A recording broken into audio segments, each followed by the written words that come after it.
Atlántida verificada. Los diálogos de Platón. Además de la Biblia, ningún otro tema ha fascinado tanto a la humanidad como el de Atlántida. Un escritor estimó que un total de 20.000 libros han sido escritos a la fecha sobre Atlántida. El propósito de esta parte del libro es demostrarle al lector la gran medida de consistencia que hay entre el testimonio de los maestros ascendidos, según se ha dado hasta ahora, y los diálogos de Platón, así como también el testimonio de otros escritores, el testimonio del lecho del mar y las leyendas y costumbres que los pueblos a ambos lados del océano Atlántico tienen en común. Todo esto señalando un origen en común. El testimonio de otros autores se presenta en una versión más o menos condensada para enfatizar las conclusiones a las que llegaron. La fuente de material para esta parte del libro está listada en la bibliografía. Algunas contribuciones se basan en varios viajes que hice a Uxmal y Chichén Itzá en Yucatán y en un viaje al valle de Teotihuacán, cerca de la Ciudad de México. Relato de Platón. Platón, 427 a 347 años antes de Cristo, fue uno de los grandes filósofos de la cultura occidental. Fue uno de los estudiantes de Sócrates. Nació en Atenas, siendo que su familia por ambos lados estaba entre las más distinguidas de la ciudad.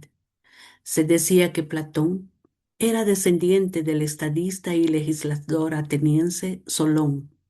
Después de la muerte de Sócrates, Platón viajó a Italia y Egipto.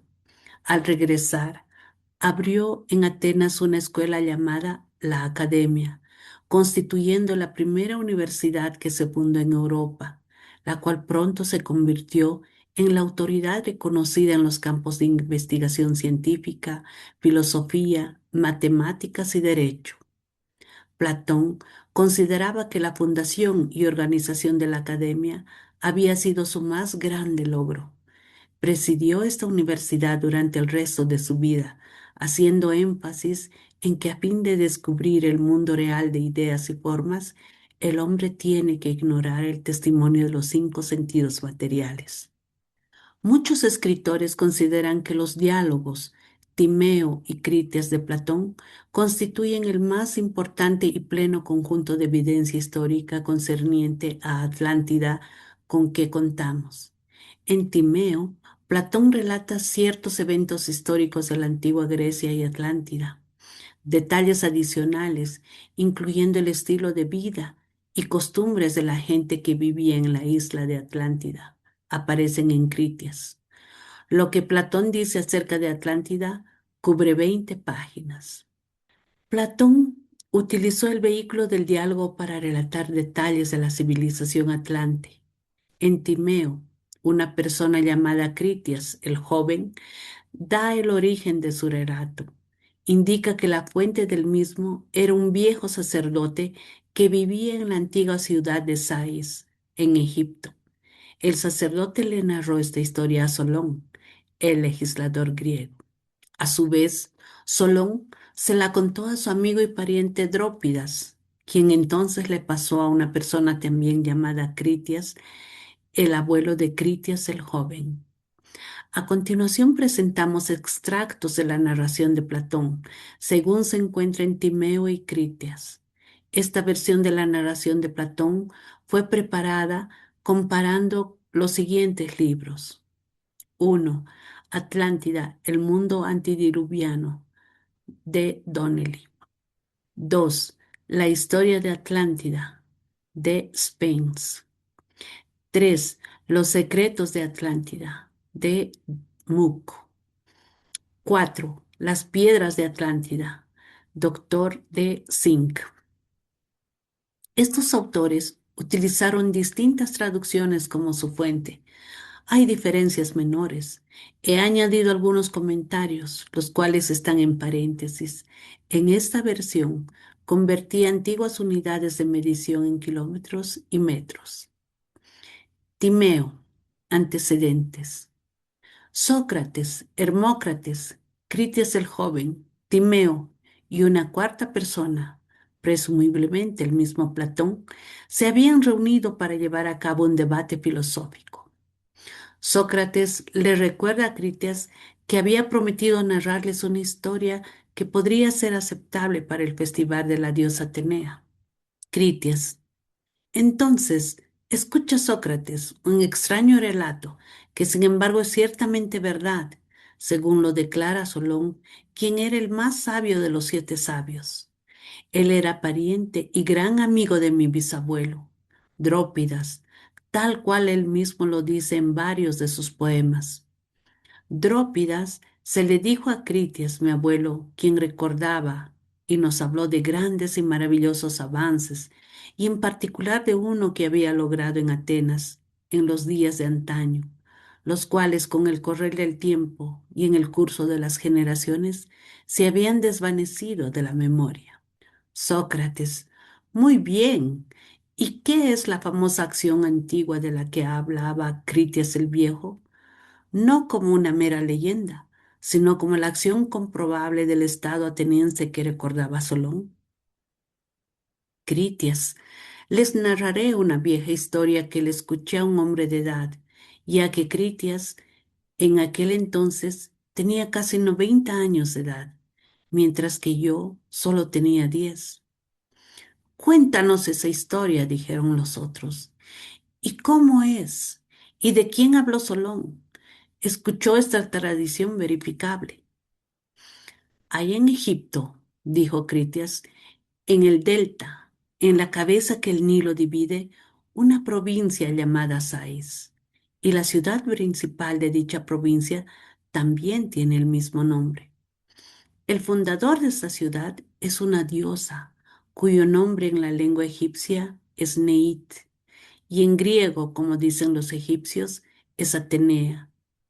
La gente de Sais son grandes amantes de los atenienses y afirman que tienen cierto parentesco con nosotros. Ahora bien, cuando Solón viajó a esta ciudad, fue tratado muy honorablemente por su gente, y cuando preguntó acerca ciertas cosas antiguas de los sacerdotes, quienes eran allí los más letrados, encontró que ni él ni ningún otro griego sabía nada de tales asuntos. Acto seguido, uno de los sacerdotes, quien era de avanzada edad, dijo: Oh Solón, Solón, ustedes los helenos son apenas niños, y nunca ha habido un viejo que sea un heleno.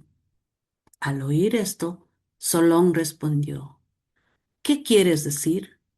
El sacerdote dijo entonces: Quiero decir que en esta mente todos ustedes son jóvenes. No hay opinión antigua que les haya venido por la tradición antigua, ni por ciencia alguna. Las leyendas preservadas aquí son las más antiguas que hay. Ahora, cuando en Atenas o en Egipto o en cualquier otro lugar conocido tiene lugar algo noble, grande o de otra manera notable, nosotros lo escribimos y preservamos un relato del asunto desde los tiempos antiguos, aquí y en nuestro templo, ya que en primer lugar, ustedes solo recuerdan un diluvio, cuando en verdad ocurrieron muchos, y en segundo lugar, ustedes no saben que en su tierra habitó la más bella y noble raza de hombres que haya existido, de quienes ustedes y su ciudad no son más que unas semillas o vestigio. Y esto les era desconocido, porque durante muchas generaciones los sobrevivientes de dicha destrucción murieron y no dejaron señal alguna. El sacerdote continuó diciendo: Es que hubo un tiempo, Solón, antes del gran diluvio del todo, cuando la ciudad que ahora es Atenas estaba inicialmente en guerra y era preeminente por la excelencia de sus leyes, y se dice que realizó las más nobles acciones y que tenía la constitución más justa de todas las mencionadas por la tradición bajo la faz del cielo. Solón se maravilló por esto y fervorosamente le solicitó al sacerdote que le informara exactamente y en orden acerca de estos ciudadanos anteriores. Eres bienvenido a escuchar acerca de ellos, Solón, dijo el sacerdote, tanto por tu beneficio como por el de tu ciudad, y por encima de todo, por amor a la diosa que es la patrona en común, protectora y educadora de nuestras dos ciudades. Ella fundó la ciudad de ustedes 1000 años antes de la nuestra, recibiendo de la tierra y de Hefesto la semilla de su raza, y luego fundó la nuestra, cuya constitución fue inscrita en nuestros registros sagrados con una edad de 8000 años. Pero en cuanto a los ciudadanos de Atenas, hace 9000 años, te informaré brevemente de sus leyes y de los más nobles actos que ellos realizaron. Muchos grandes y maravillosos actos quedaron registrados en la historia de tu país, pero una de ellas supera el resto en grandeza y valor, ya que estas historias hablan de un gran poder que estaba agrediendo sin ningún miramiento a toda Europa y Asia, y al cual la ciudad de ustedes puso fin. Este poder venía desde el Océano Atlántico, ya que en aquellos días el Atlántico era navegable y había una isla situada enfrente del estrecho que ustedes denominaban las columnas de Heracles, el estrecho de Gibraltar. La isla era más grande que Libia y Asia juntas, y era el camino a otras islas. Y de las islas era posible pasar a todo el continente que rodeaba al verdadero océano, ya que este mar que está dentro de los estrechos de Heracles es solo un puerto que tiene una entrada estrecha, pero el otro es un mar de verdad, y la tierra circundante bien puede dominarse un continente.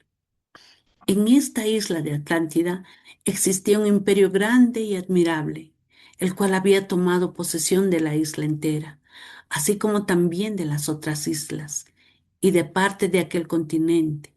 Y además, esta gente gobernaba sobre las partes de Libia, dentro de las columnas de Heracles, toda la distancia hasta la frontera de Egipto, y en Europa toda la distancia hasta Tirrenia. El mar Tirrenio está localizado entre Cerdeña e Italia. Donnelly identifica a Tirrenia como la Italia actual. Este gran poder trató una vez de someter tanto a su país como al nuestro, y todo lo situado dentro del estrecho con un solo ataque. Entonces, oh Solón, fue que el poder de su ciudad brilló ante los ojos de los hombres, glorioso en valor y fortaleza, ya que al ser los mayores en la tierra en cuanto a coraje y las artes de la guerra, a veces fue líder de los helenos, y otras se levantó sola, ineludiblemente cuando el resto los abandonó. Y después de haber enfrentado los más grandes peligros, se impuso sobre los invasores y les ganó, y mantuvo alejada de la esclavitud a quienes todavía no habían sido sometidos, y libremente puso en libertad a todos los demás que habitaban dentro de los límites de Heracles. Pero cuando después vinieron terremotos violentos e inundaciones, la tierra se tragó a toda la generación valiente de tu pueblo, y la isla de Atlántida fue igualmente absorbida por el mar y se desvaneció en un día terrible y una noche terrible. Y esa es la razón de que el mar en estos lugares sea impasible e impenetrable, porque hay una gran cantidad de lodo llano en el camino, lo cual se originó en el hundimiento de la isla. Diálogos de Platón, página 507, Timeo. Así termina la descripción que aparece en Timeo. Critias. El siguiente pasaje en la obra de Platón que se refiere a Atlántida es su Critias, en el que una persona que lleva ese nombre continúa su relato de Atlántida. Critias. Permítanme comenzar observando primero que todo que 9000 era la cantidad de años que transcurrieron desde la guerra que se dice tuvo lugar entre los que habitaban fuera de los pilares de Heracles y los que habitaban dentro de ellos. Es esta guerra la que voy a describir.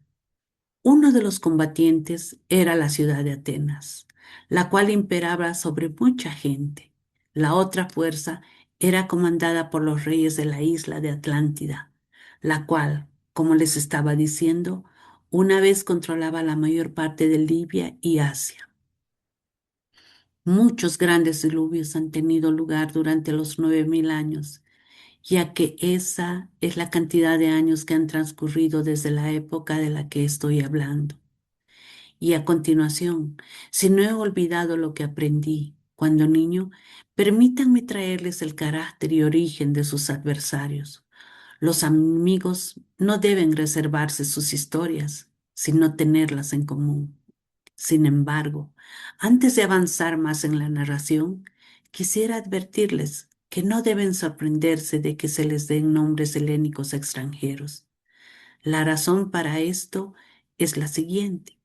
Solón, quien estaba tratando de utilizar el cuento para su poema, hizo una investigación del significado de los nombres y encontró que los primeros egipcios, al escribirlos, los habían traducido a su idioma.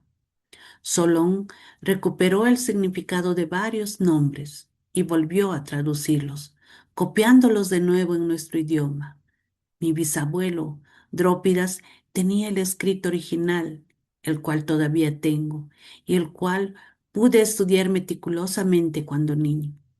Por tanto, si escuchan nombres tales como los que se utilizan en este país, no deben sorprenderse, ya que les he dicho la razón para ello. En la continuación de este diálogo, el cual duró varios días, Critias pintó una vívida imagen de la isla de Atlántida, su incomparable vegetación exuberante, sus habitantes y sus gloriosas ciudades, especialmente la capital con el Palacio Real, y dio todos los detalles partiendo de los relatos dados por los egipcios a través de Solón y Critias el Viejo.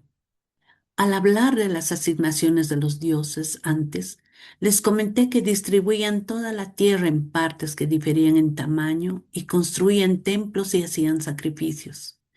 Y Poseidón, recibiendo como botín la isla de Atlántida, engendró hijos con una mujer mortal y los ubicó en una parte de la isla que ahora describiré.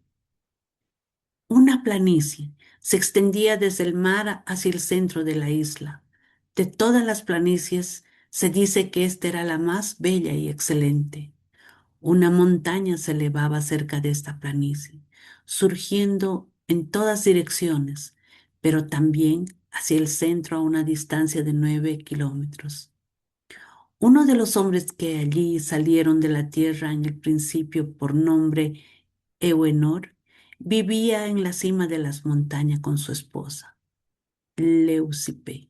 Tenían una única hija llamada Cleito. Su padre y madre murieron cuando ella creció. Poseidón se sintió atraída a Cleito y se hicieron amantes. Él fortificó la montaña en la que ella vivía, cercenándola de la isla que la había rodeado, haciendo círculos alternos de canales y tierras, dos de tierra, tres de mar, alrededor del centro de la isla, y equidistante por doquier entre sí, de manera que la montaña que rodeaba era inaccesible para el hombre, ya que entonces todavía no habían barcos ni navegación. Al ser un dios, Poseidón no tuvo ninguna dificultad para hacer arreglos especiales para la isla central y trajo dos corrientes de agua debajo de la tierra, las cuales hizo que surgieran como manantiales, una de agua caliente y la otra fría, e hizo que toda índole de alimentos surgieran abundante de la tierra.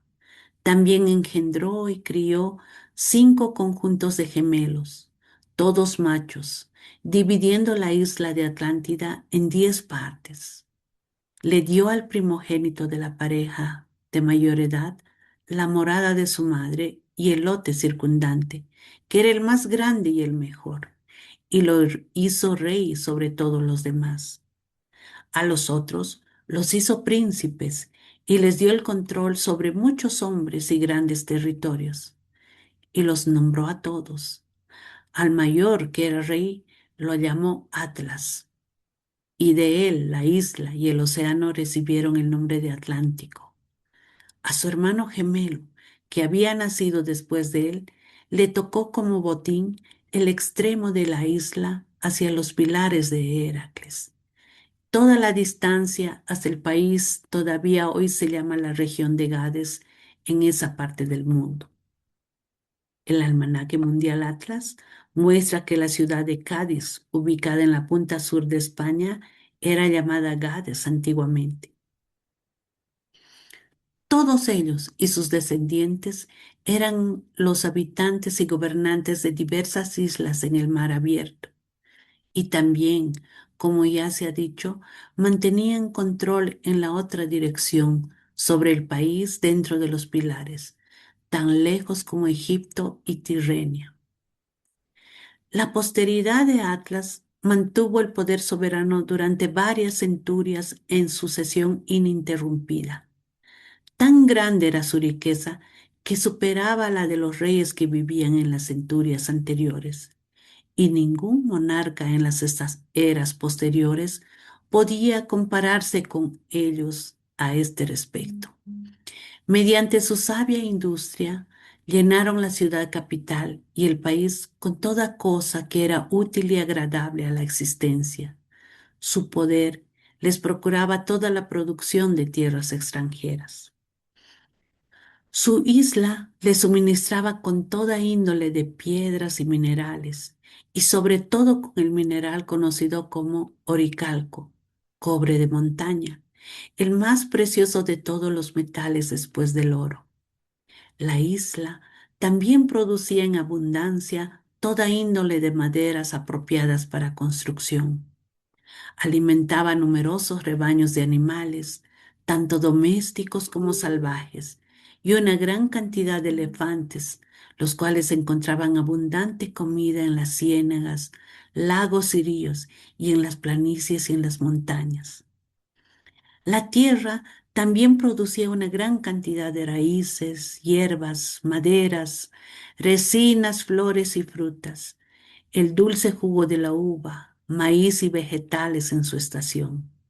Los árboles de sombra cubrían a su gente feliz y diversas frutas aplacaban su hambre y su sed, particularmente una de cáscara dura que daba jugo, pulpa y aceite.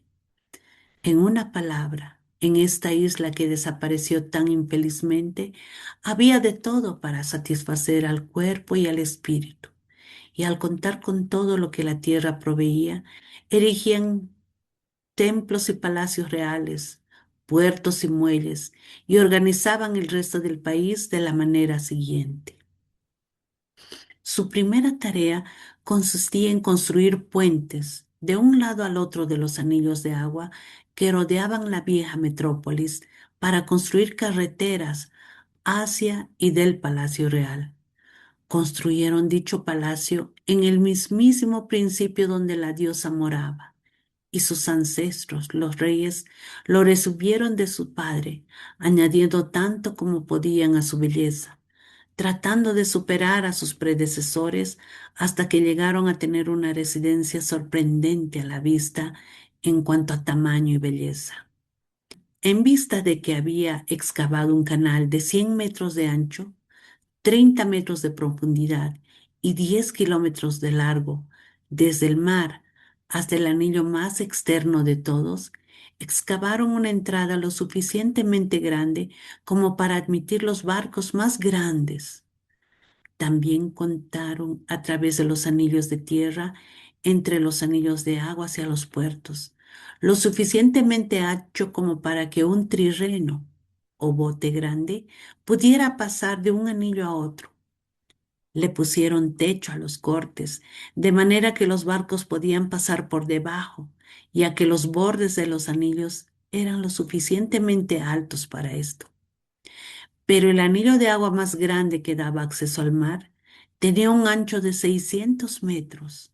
El próximo anillo hacia adentro tenía el mismo ancho. El de los próximos dos anillos, el de agua, tenía un ancho de 400 metros. al igual que el de la tierra que lo rodeaba. El anillo de agua que circundaba el centro de la isla tenía un ancho de 200 metros, pero la isla sobre la cual se levantaba el palacio real tenía un diámetro de 1000 metros. Los anillos consecutivos de tierra y agua circundaban a esta isla y habían por doquier puentes de 30 metros de ancho con tapias de piedras, torres y puertas a lo largo del pasaje hacia el mar. Las piedras con la cual se construían estas inmensas pilas se sacaban de canteras en la isla y eran de color negro y rojo. Las tapias que circundaban la zona externa estaban cubiertas con una ligera capa de bronce. Las del interior tenían láminas de estaño y las de la ciudadela estaban revestidas de oricalco. Los palacios en el interior de la Acrópolis estaban construidos de la siguiente manera. En el centro estaba un templo sagrado dedicado a Cleito y a Poseidón, que permanecía inaccesible y estaba rodeado por una tapia de oro. Este era el punto en que originalmente concibieron la raza de los 10 príncipes.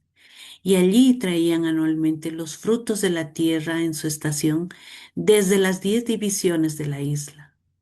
Allí también estaba el propio templo de Poseidón, de 200 metros de largo y 100 de ancho, con una altura proporcional. Todo el exterior del templo, a excepción de los pináculos, estaba cubierto de plata y los pináculos de oro. En el interior del templo, el cielo raso era de marfil, adornado por doquier con oro, plata y oricalco. Las demás partes de las paredes, pilares y piso estaban delineadas con oricalco. En el templo colocaron estatuas de oro. Allí estaba el mismísimo Dios de pie en una carroza, el aurija de 6 caballos alados y de tal tamaño que tocaba el techo del edificio con su cabeza. A su alrededor habían 100 nereidas cabalgando sobre delfines. Había muchas otras estatuas, ofrecimientos votivos de los ciudadanos. Circundaban al templo estatuas de oro de todos los reyes, sus reinas y todos los vástagos de los 10 reyes, así como también muchos otros grandes ofrecimientos votivos de parte tanto de los reyes como de ciudadanos privados, algunos de la misma ciudad, otros de una de las provincias. El tamaño y el diseño del altar era cónsono con todo el edificio y el palacio real, y de igual manera expresaba la grandeza del ámbito y esplendor del templo. En el próximo lugar utilizaban fuentes, tanto de manantiales fríos como calientes, los cuales abundaban, y ambos tipos podían utilizarse maravillosamente debido a la dulzura y excelencia de sus aguas.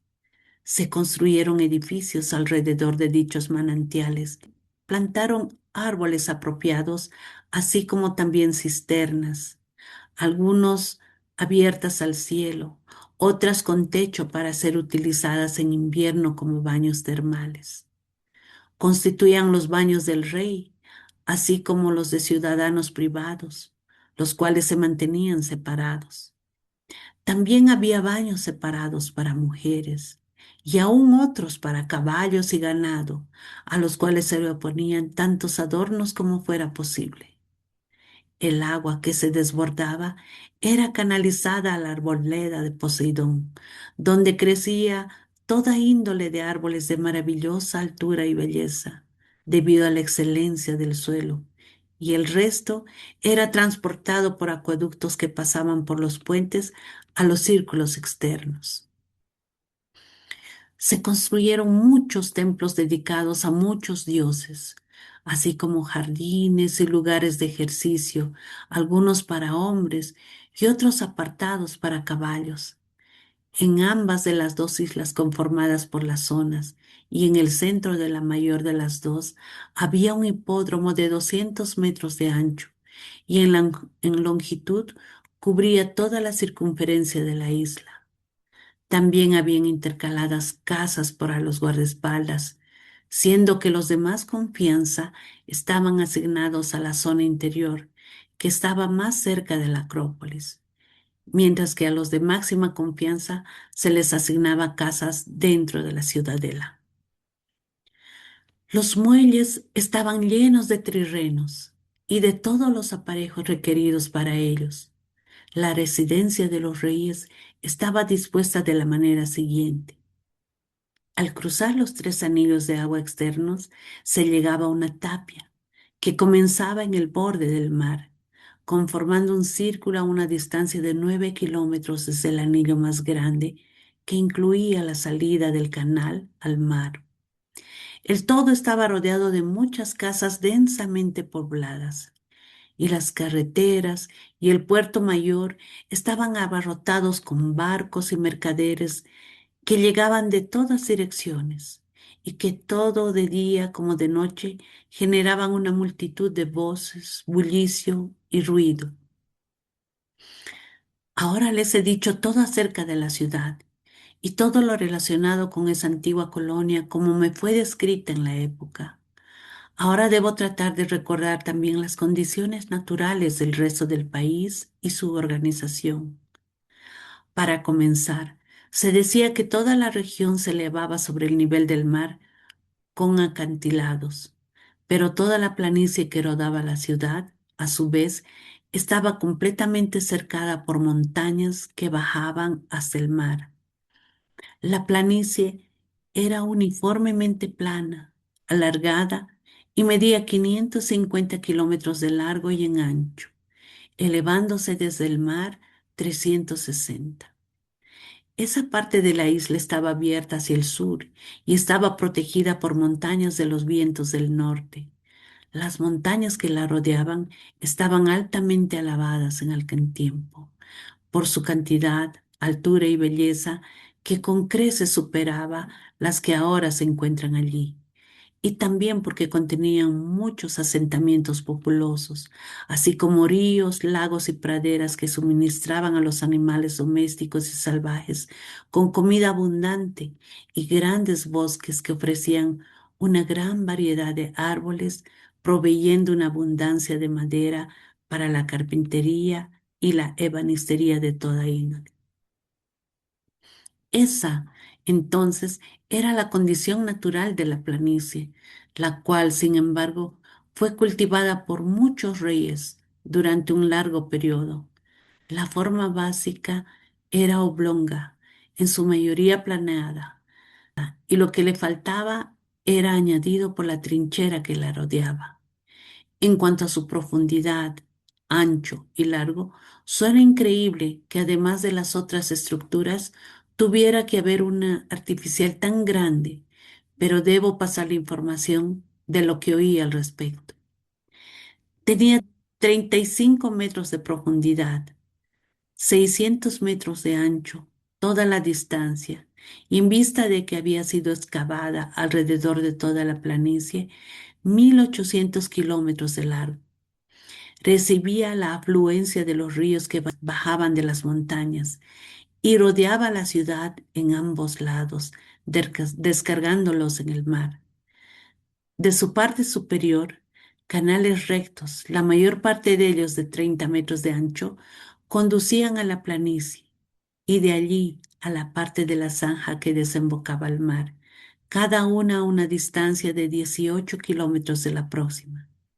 Así era posible no solo llevar troncos flotando desde la montaña a la ciudad, sino también transportar productos estacionales en barcazas después de que excavaron conexiones entre los canales y la ciudad. 2 veces al año acopiaban los frutos de la tierra, teniendo en invierno el beneficio de las lluvias y en verano introduciendo el agua de los canales. En cuanto a la población, cada uno de los lotes en la planicie tenía un jefe asignado de todos los hombres que estaban aptos para el servicio militar, y el tamaño del lote habría de ser un cuadrado de 2000 metros de lado, y todos los lotes sumaban 60.000. El líder También estaba en la obligación de proveer la sexta parte de una carroza de guerra, un total de 10.000, 2 caballos y sus jinetes, así como un carro sin asiento, tirado por 2 caballos que llevaba un guerrero armado, con un pequeño escudo, quien desmontaba para la batalla, y un auriga, 2 arqueros, 2 honderos, 3 tiradores de piedra ligeramente armados y 3 lanceros, así como 4 marinos para tripular en uno de los 1.200 navíos de guerra. Cada uno de los reyes en su propia división y en su propia ciudad tenía el control absoluto de los ciudadanos y podía castigarlos severamente. Ahora bien, la relación de los gobiernos entre sí era regulada por los mandatos de Poseidón, como la ley que habían recibido. Estos estaban inscritos en una columna de oricalco, la cual estaba ubicada en el centro de la isla, en un templo de Poseidón, donde la gente se reunía cada quinto y sexto año alternadamente. Durante la reunión, hacían consultas sobre asuntos de interés común, investigaban si alguien era culpable de alguna mala acción y dictaban sentencias sobre él. Antes de reunirse en la corte, intercambiaban promesas mutuas de la siguiente manera. Hacían votos de pronunciar sentencia de acuerdo con las leyes inscritas en la columna y a castigar a quien quiera que hubiera violado alguna de tales leyes. Se comprometían a no transgredir conscientemente ninguna de ellas en el futuro y a no usurpar el poder del país ni obedecer a ningún otro gobernante a menos que gobernara de acuerdo con las leyes de su padre. Sentados en el piso, a la luz de las ascuas destellantes del sacrificio, emitían juicio unos de otros por la noche, después de que todos los demás fuegos se hubieran extinguido en el santuario, o atendían cualquier queja de violaciones a la ley. Registraban los juicios que habían hecho en una tablilla de oro tan pronto como amanecía y los depositaban como memoriales junto con sus túnicas. Había muchas otras leyes que determinaban los deberes de cada uno de los reyes, siendo que la más importante era que nunca deberían hacerse la guerra unos a otros y ayudarse entre sí en caso de que alguno de ellos en algún estado tratara de destruir la casa real y que deberían considerar en conjunto, siguiendo la tradición de sus predecesores, las decisiones acerca de guerras y otras empresas, y acordar la supremacía a la casa de Atlas. Y ninguno de los reyes debería tener el poder de vida y muerte sobre alguno de sus parientes, a menos que más de la mitad de los 10 estuviera de acuerdo. El poder de tal alcance y cualidad que gobernaba estas regiones fue instituido en ese país por el Dios, y durante muchas generaciones, en tanto que la naturaleza del Dios estaba activa en ellos, obedecieron las leyes y amaron a sus parientes divinos, ya que sus sentimientos eran sinceros y generosos, al practicar la amabilidad, consideración durante la desgracia y entre sí. Despreciaban todo lo que no fuera virtud, sin preocuparse por su estado actual de vida, y dándole muy poca consideración a la posesión de oro y otras propiedades, lo cual solo les resultaba una carga. Tampoco se intoxicaban por el lujo, ni la riqueza los privaba de su autocontrol.